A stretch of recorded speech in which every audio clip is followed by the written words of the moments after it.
इस वीडियो में हम कंपोनेंट ऑफ बैलेंस डाइट के बारे में जानकारी प्राप्त करेंगे, अर्थात संतुलित आहार के तत्व कौन कौन से होते हैं इनके बारे में। जब हम बैलेंस डाइट के कंपोनेंट के बारे में बात करते हैं तो उसमें हम macro nutrients and micro nutrients दोनों की बात करते हैं। सबसे पहले हम जिन चीज़ों को जानेंगे वो हैं हमारे मैक्रो न्यूट्रिएंट्स, जिनको हम वृत्त पोषक तत्व भी कहते हैं। सबसे पहले इसमें वृत्त पोषक तत्वों में आता है carbohydrate.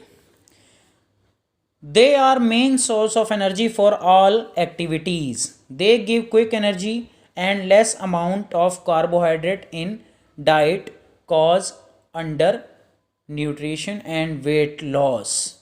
Excess amount has been stored in liver and tissues. From these they release the energy when it's required या when it's needed. अर्थात कार्बोहाइड्रेट जो होता है वो हमारे भोजन का सबसे महत्वपूर्ण भाग होता है। किसी भी शारीरिक क्रियाओं के लिए हमें सबसे ज़्यादा एनर्जी इस कार्बोहाइड्रेट के थ्रू ही मिलती है।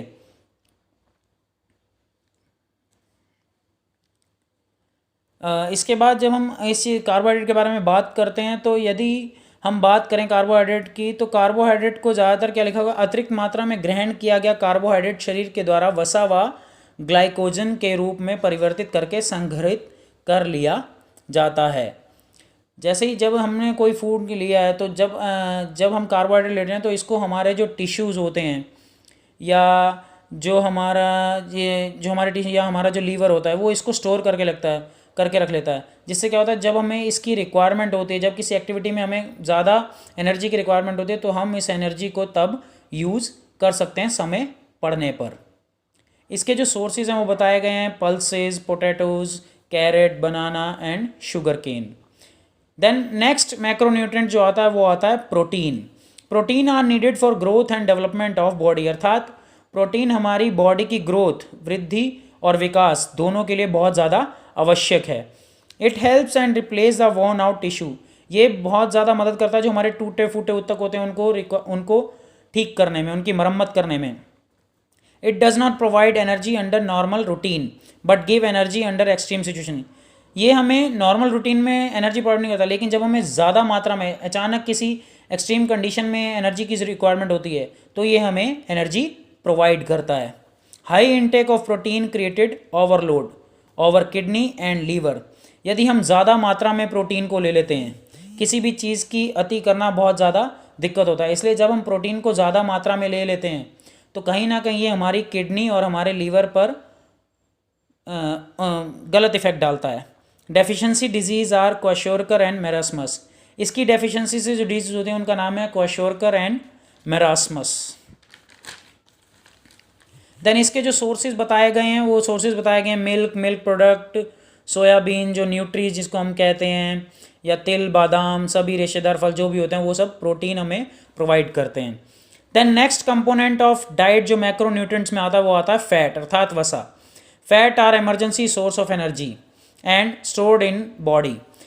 ये जो फैट है, ये वसा है, ये हमारे भोजन में उपस्थित सभी पोषक तत्वों में सबसे ज़्यादा ऊर्जा प्रदान करने वाला तत्व होता है। इसको हम इमरजेंसी सोर्स भी कहते हैं क्योंकि जब हमें रिक्वायरमेंट इमरजेंसी के टाइम में रिक्वायर होती है तो हम फैट के थ्रू ही वो एनर्जी यूज़ कर सकते हैं। Fat carry vitamin A, D, E, K. अर्थात ये जो विटामिन ए, डी, ई, के उपयोग में भी हमारी बहुत ज़्यादा मदद करता है।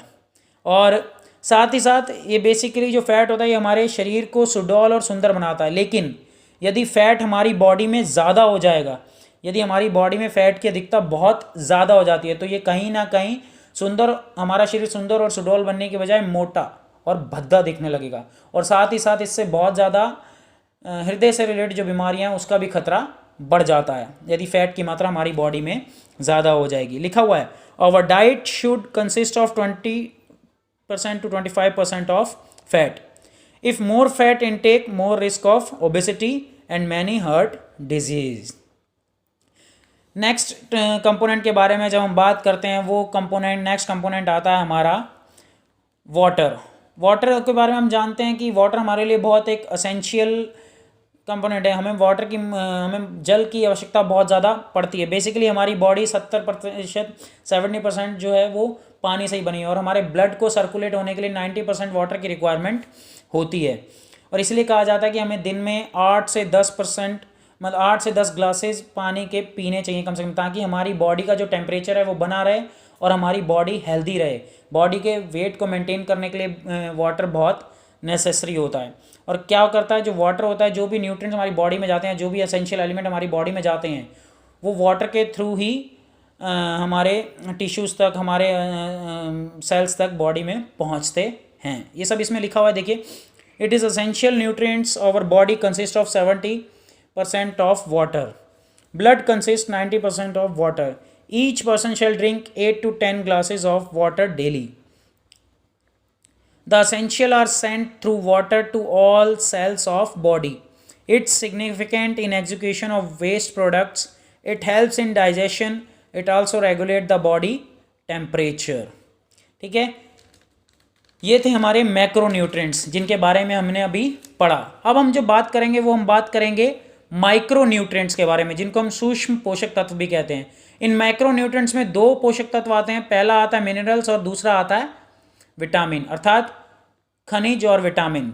अब मिनरल्स में अलग अलग मिनरल्स हैं, उन मिनरल्स का क्या क्या कार्य है हम इस बारे में पढ़ेंगे। सबसे पहले हम पढ़ेंगे कैल्शियम। कैल्शियम का क्या उपयोग है हमारी बॉडी में, कैल्शियम हमारी बॉडी में क्यों रिक्वायर्ड होता है। It is required for bone and teeth formation, अर्थात हमारे दांतों और हमारे हड्डियों के लिए ये बहुत आवश्यक होता है। यदि कैल्शियम की कमी हो जाती है तो हमारी जो हड्डियाँ होती हैं, हमारे दांत होते हैं, वो बहुत ज़्यादा कमज़ोर हो जाते हैं। Then iron, it is required for the formation of haemoglobin and deficiency of iron leads to anaemia, अर्थात यदि आयरन की कमी हमारी बॉडी में हो जाती है तो इससे क्या होता है, हमारी बॉडी में खून की कमी हो जाएगी। ये हमारी बॉडी में बेसिकली हीमोग्लोबिन को बनाए रखने के लिए बहुत ज़रूरी है। Next, phosphorus, it helps in making strong bones and teeths, अर्थात फॉस्फोरस का क्या काम है हमारी बॉडी में, यह बेसिकली हेल्प करता है ताकि हमारे दांत और हमारी जो बोन्स हैं वो स्ट्रॉन्ग बनी रहें।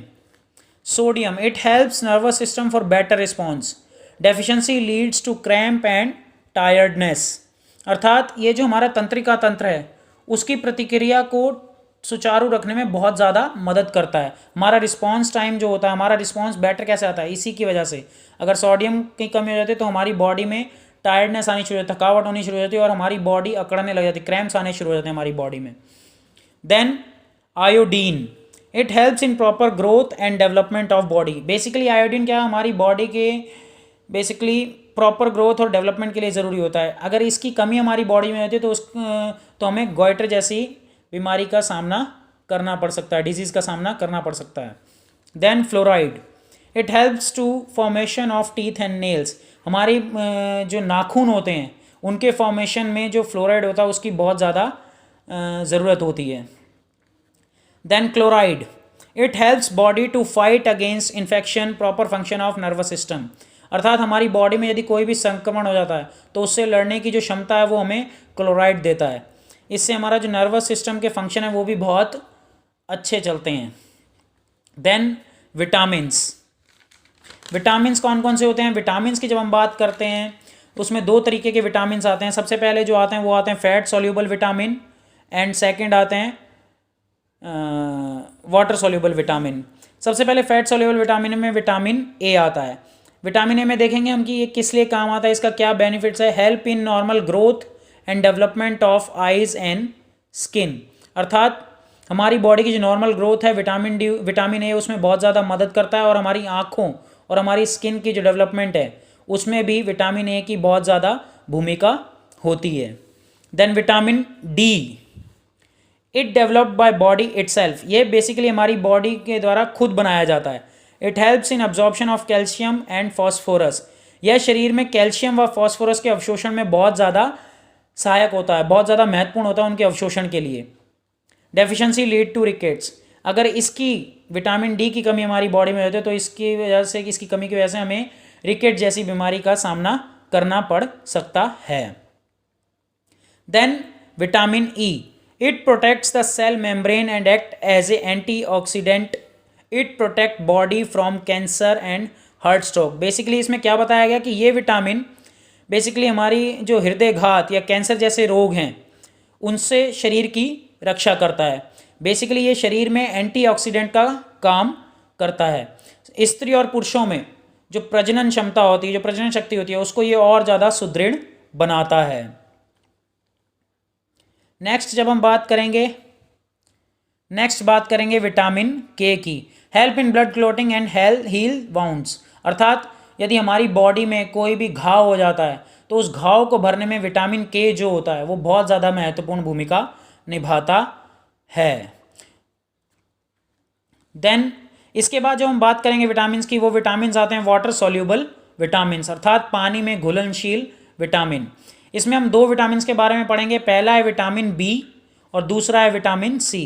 विटामिन बी के क्या कार्य हैं? It is useful for general health, growth and development. It consist 7 vitamin, vitamin B2, B3, B5, B6, B7, B9 and B12, अर्थात इसके अंतर्गत ये 7 बी कैटेगरी के विटामिन भी आते हैं जिनको हमने यहाँ स्पेसिफाई किया हुआ है। बेसिकली ये हमारे सामान्य स्वास्थ्य के लिए अत्यंत आवश्यक होते हैं।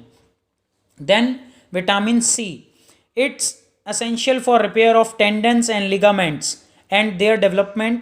It improve defense of body from diseases, अर्थात ये शरीर में टेंडेंस और लिगामेंट्स जो होते हैं बेसिकली उनको जो ठीक करना है, उनकी मरम्मत करनी होती है या उनके डेवलपमेंट के लिए बहुत ज़्यादा रिक्वायर्ड होता है।